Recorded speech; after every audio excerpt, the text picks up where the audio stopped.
If we look at the current state of the Dutch tech ecosystem, we could say it's quite vibrant. We're one of the fastest growing tech industries in Europe. But despite all of that, when it comes to diversity, equity, and inclusion, we are lagging. It was in the year of 2011 that I realized, hey, there is a good opportunity to build a deep tech company in the Netherlands. And it was in 2016 that we founded the company. The focus was building the product, but also building the company. Retaining and basically hiring top talents worldwide is a big challenge. The Dutch tech sector it's growing fast. I think the challenge will be talent. So where do you find people to grow your companies? And also where do you find entrepreneurs that think much bigger than just the Netherlands, but think at a global scale? Tech is where interesting things happen. We're now at a point where tech can do more than what people can imagine, and it's starting to threaten people as well. So we need to evolve people in this changing ecosystem. That, I think, is one of our greatest challenges in how are we as a country going to make sure that we get all the bright minds that we need to come up with these new ideas and help our industry contribute to, first of all, economy, but also the social challenges that we have. Diversity and inclusion is an important topic here because we as an industry need leaders that represent groups of people, talented people that want to come and work in our industry. Especially in deep tech, where we develop equipments which are multidisciplinary, extremely risky, at the edge of what is possible. It is important that we make sure that all hidden risks are brought on the table. Having diversity and equity in a sense that people can speak out, can tell their opinion from completely different angle, from a completely different background, in a way that they feel included, helps to basically manage the risk and avoid unmanageables at a later moment in time.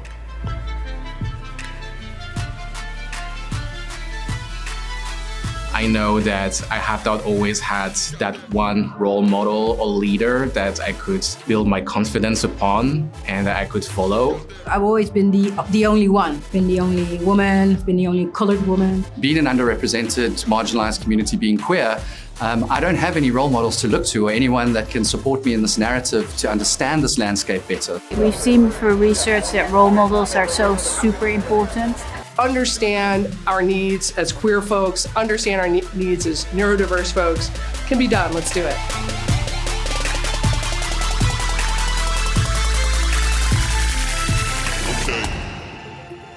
I grew up in South Africa. It was quite a paternal society.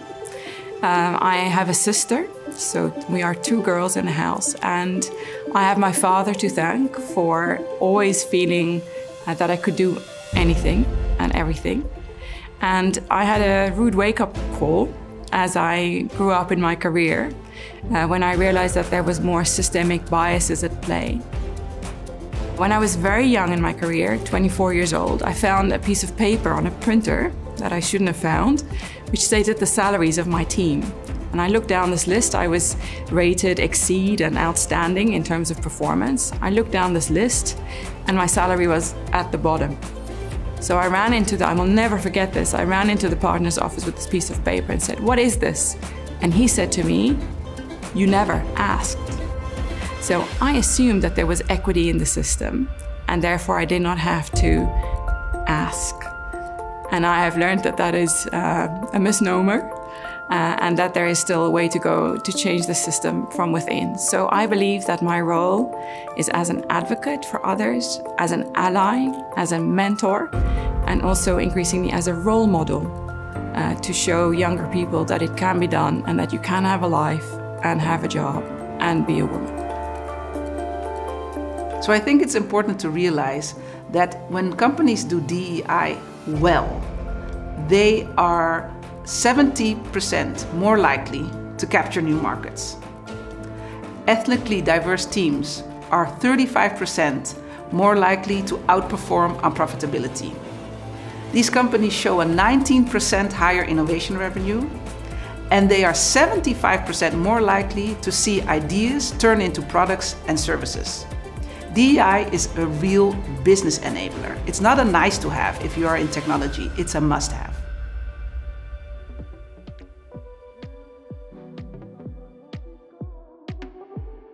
So what we aim to do with this new community of diverse leaders in tech is to bring all the different identities together. So women in tech, people of color in tech, you name it. Everybody that identifies as a diverse leader in tech, we hope will become part of this community. And they will bring a ton of experience, expertise, and collectively leverage their leadership power to empower each other and their organizations. One of the new things that we aim to do is to, first of all, build a toolbox, create access to best practices, knowledge, experts for the whole industry to tap into, so that we can level up when it comes to that expertise that is needed. So during the year, Diverse Leaders in Tech organizes several events, meetups. It's really important to join these kinds of events and also invite people who normally wouldn't attend an event like this. The first thing I noticed was just how colorful these events were. People felt free to come as themselves. In order for the tech sector to grow in its diversification, this is exactly the kind of event that you need. So you bring us all together, we get to know each other, we can be sourcing from each other, we can make commitments, and we can source our talent when we know each other better. So I love the idea that you got us together, we can see each other, we can connect, we can learn what each other's strengths are, and we can build business together. For me, finding this community now is just like mind-blowing for me, you know, that I finally feel like I've got a community that I can learn from, share with, and ultimately grow with to be that driving force that changes the landscape here. I think the biggest takeaway for me is really where the power is. I think we need to look at the power dynamics, and I think I love the fact that we address non-diversity in VC funding and the landscape of investors as well.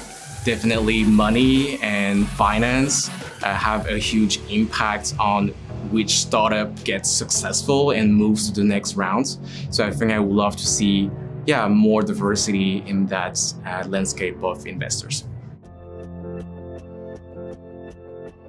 Stories move and data proves. So my appeal to you today is to share your stories and your experiences and build upon data. A magnificent team of tech leapers and our fabulous partners as Mischief Makers have designed 10 workshops in which we are going to co-create our very first Diverse Leaders in Tech manifesto today.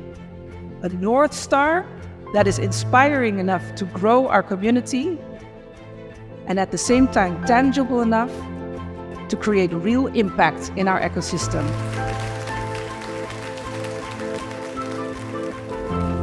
Anyone advise, you have a frame of thinking and you're not even aware that you have that frame because it's very logical to you. But if you just take another position, then suddenly you see how simplistic that is and that the world is more complicated. So it's to stay curious, to stay asking questions, that I think is really important.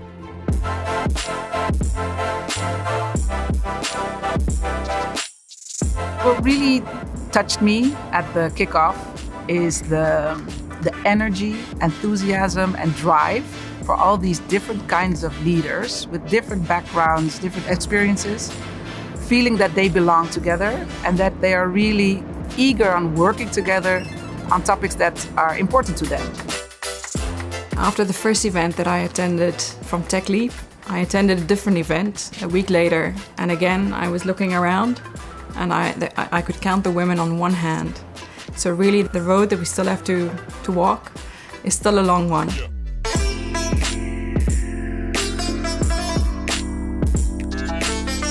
We're also doing stuff, for instance, here at the Next Web, organizing roundtables, talking to international experts on how we can progress on DEI issues and challenges in the Netherlands. The intention there is to really, help conferences like this become more diverse, Our intention is always to connect different networks to each other that are not connected yet. So that's the way that we want to use and facilitate our community to increase not only the diversity, but also the sense of belonging in this industry. In the next event today, that next steps are being taken. We are talking not anymore in those kind of initiatives, but it's more on how can we translate data to really practice, how can we mature basically in the organization, the AI topics, how can we actually put it in the strategy. I think overall what impressed me most, I think, is that we've managed to get this topic such at the forefront the whole day. And if you've seen the enthusiasm and so many people that wanted to get involved on all the specific topic, I think that for me was the biggest takeaway. I think the added value of a community such as diverse leaders in tech is that you belong to a community, so you need each other to grow. Also here it is about different perspectives, because even on diversity inclusion you can have many perspectives, you know, from a color side, from a background side, from an age side, cognitive side. So I think having this community also will enrich the people in that community. What community means to me is that there's people who are willing to push you, willing to provide new information, really help you actively listen, because you can't get better by yourself only. You can get better and stronger faster around people around you in different types of teams as well.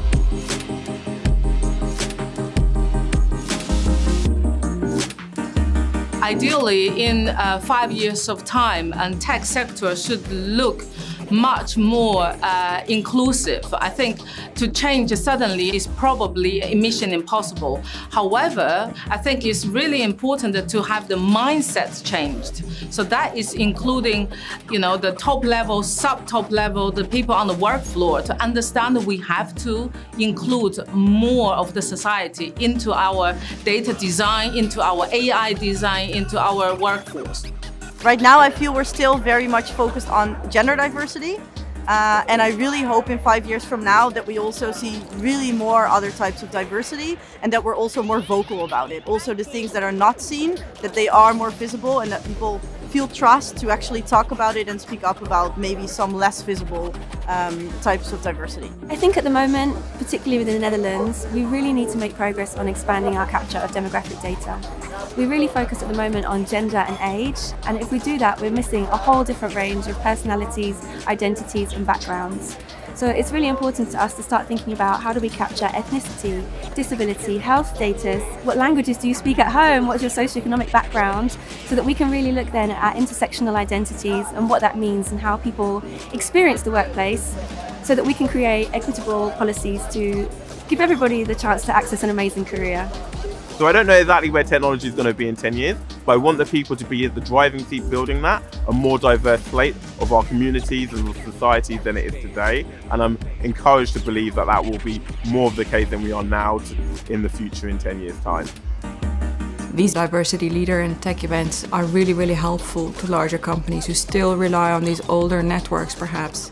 And they know that there is a need to refresh their networks and to cross-pollinate better with different groups, to grow people, to grow networks, and to change the face of technology in the Netherlands. It's a very worthwhile outcome.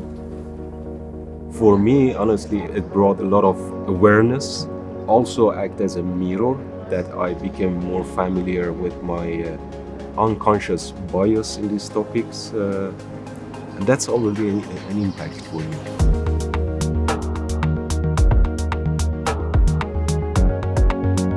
When you join this community, what you can expect is to connect with peers. Peers who are working in your industry, doing business, and that are all keen on supporting, empowering each other, opening their network to you.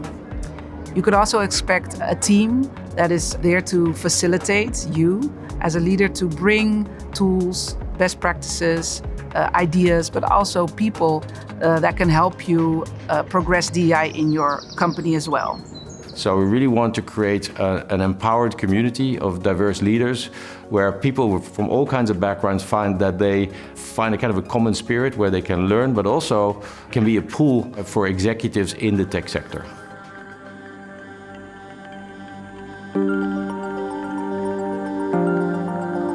I believe there's a big challenge that we need to overcome. And let me be brutally honest now.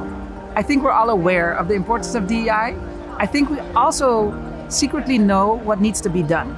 But we need people to put their money where their mouth is.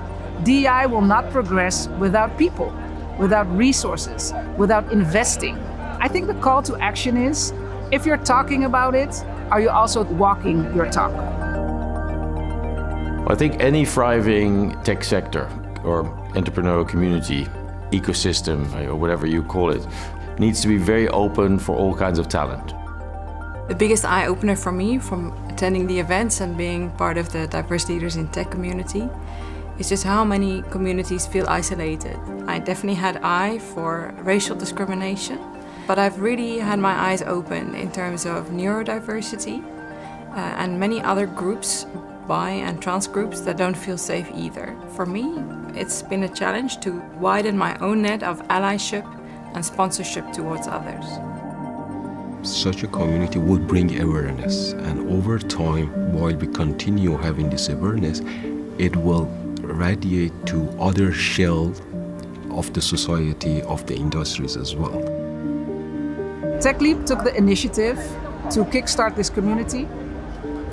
And as I said, we have made great progress. We've connected a lot of leaders and allies to our initiative, working on the manifesto. But we need a much larger group of people with power and influence and money to make things happen. Of course, communities like this start a call to action through the manifest, but the reality is in the rooms where the decisions matter and the behavior that takes place there. And we know from the research that when 30% of the people in that room are other, no one is other anymore. And bringing that awareness itself will help the foundation of having diversity in place in a broader perspective. So that means penetrating the boards, the places where strategy gets decided, the places where recruitment gets done, and populating that with diverse faces, and then there will be no need for this manifest anymore. I really believe that the big tech organizations with headquarters in the Netherlands, who are working in the Netherlands, want to tap into new markets in Europe, that if they are saying that DEI is important for their talent, for their markets, but also because of their social responsibility, they should join us. Let's see how we can work together and really set goals together and work on initiatives, and not just say that it's important or talk about the why, but start implementing the how. And if organizations and governments are brave enough to do so, I think we can overcome that challenge.